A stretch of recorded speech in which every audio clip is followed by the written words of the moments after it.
During the Soviet War in Afghanistan in 1979, a resistance group emerged to lead the Soviets out of their country. This group is known as the Taliban. The Taliban is a well-known terrorist group who call themselves a Mujahideen group, which translates to the Holy Warriors or the Freedom Fighters. The Taliban were able to lead the Soviets out of Afghanistan in 1989 with the financial support of the United States and Pakistan, killing about 15,000 Soviet soldiers. With their success, they ruled Afghanistan from about 1996 to 2001. Throughout the years, they have inflicted heavy damage on many other things, like supporting al-Qaeda's founder and leader, Osama bin Laden, after being assigned blame for the 9/11 attacks in the United States.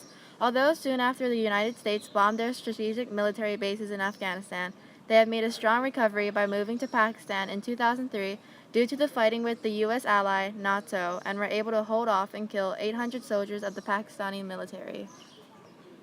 In 2006, Pakistan's president made a peace treaty with the Taliban due to the realization that the more they fought, the more destabilized their country would be.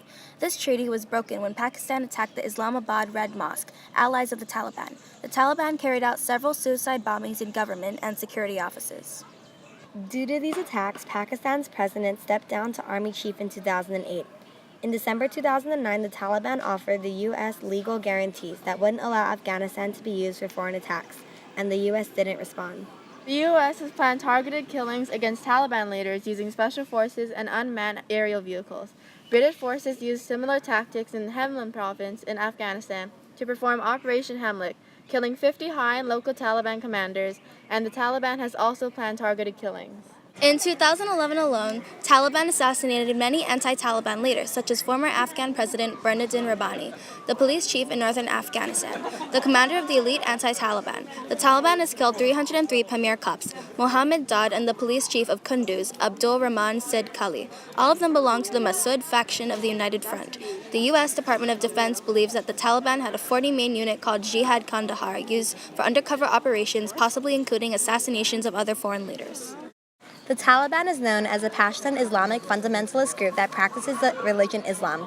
Although the religion is stereotyped with the harsh treatment of women, many different Islamic cultures still give their women rights, such as reading, education, professions, child possession, divorce, and more, aside from Western stereotypes.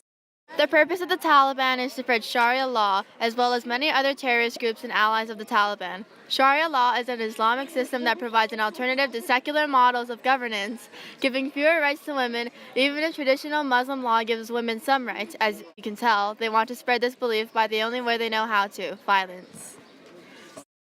Right now, the exact location of the Taliban leaders are unknown. One of the most recent attacks was the Pakistani school attack, with 7 members leaving 145 dead, 132 being students. One of the most famous attacks was shooting teenage Malala Yousafzai on October 9, 2012, as she rode a van to school. Malala is now the youngest person ever to receive a Nobel Peace Prize.